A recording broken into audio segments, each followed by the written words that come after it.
দেশের আইন শৃঙ্খলা পরিস্থিতি যে খুবই ভালো আমি বলবো না, খুবই খারাপ আমি বলবো না, এটা সন্তোষজনক। এখন যে পরিস্থিতিটা আছে এটা সন্তোষজনক। এই আমাকে 54 বছর স্বাধীনতার পরে মানে কোনো পেপারে বা কোনো সেই সময় তো আমিও আপনারা সবাই জানেন আমি একসময় সংবাদকর্মী ছিলাম, আমিও মর্নিং নিউজে লিখতাম। সে ওই সময় থেকে এখন পর্যন্ত যে আইন শৃঙ্খলার পরিস্থিতি খুব ভালো কেউ কোনোদিন বলেনি।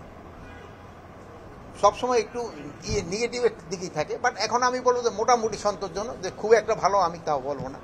তার এখন এই যে 2-4 দিন যাওয়া এই যে একটা নতুন ধরনের একটা হয়েছে, এতে হয়তো 2-1টা জায়গায় একটু ঝামেলা সৃষ্টি হচ্ছে, এটা আপনাকে সবাই সহযোগিতা এটা কন্ট্রোলে চলে আসবে।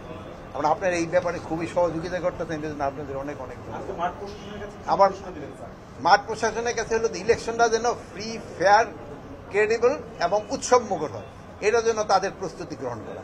তারা অলরেডি মাঠ প্রশাসন কিন্তু এই ব্যাপারে প্রস্তুতি নিতেছে এবং নিচ্ছে, এই দুটোটাই তারা করে যাচ্ছে।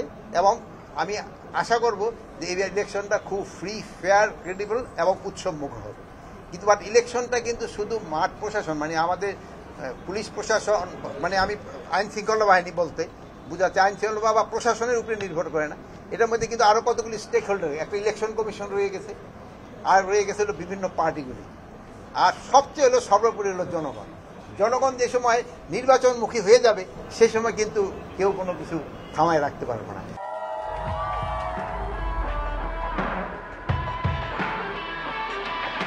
আপনারা যেসব সেজন দেখেন মানে এই যে আপনারাও কিন্তু নির্বাচনমুখী হয়ে গেছেন, আমার ওই যে কৃষি টিসি কিন্তু কোনো শুনতে চাচ্ছেন না, কিন্তু দুপুরে কিন্তু যেই কথা কিন্তু ওটি খেয়ে যাইছেন, কিন্তু ওটি না করে আপনার ওই ইলেকশনের কথার দিকে শুরু করছেন, আপনারও নির্বাচনমুখী হয়েছে, এটা একটা কিন্তু ভালো সাইড।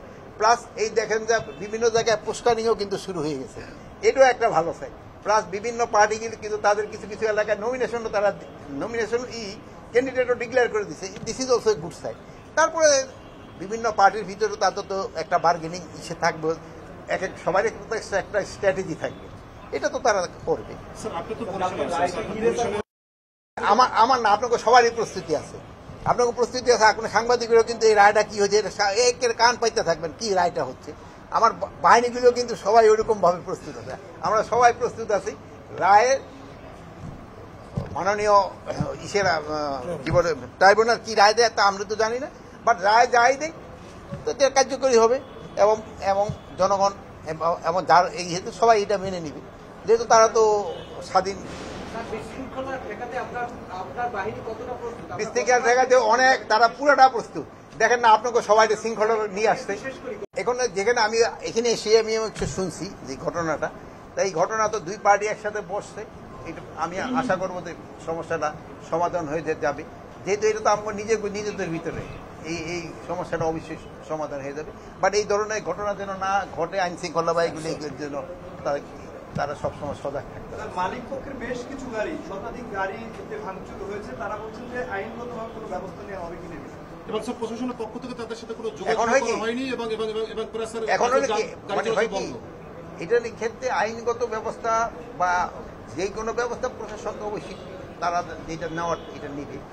সবচেয়ে ভালো হলো যে সব পার্টির সাথে বসে একটা সমস্যার সমাধান, এটার ক্ষেত্রে আমি আশা করব আপনারাও কোঅপারেট করবেন, যেন একটা ঘটনা ঘটছে এটা কিভাবে সবাই মিলে বসে সমাধান করবে। আপনি বলছেন স্যার উস্কানি দেওয়া হচ্ছে, ভাই আপনি বেশি জানেন, আপনারা হয়তো ফেসবুকে দিয়ে দিবেন, আমি জেনে নেব।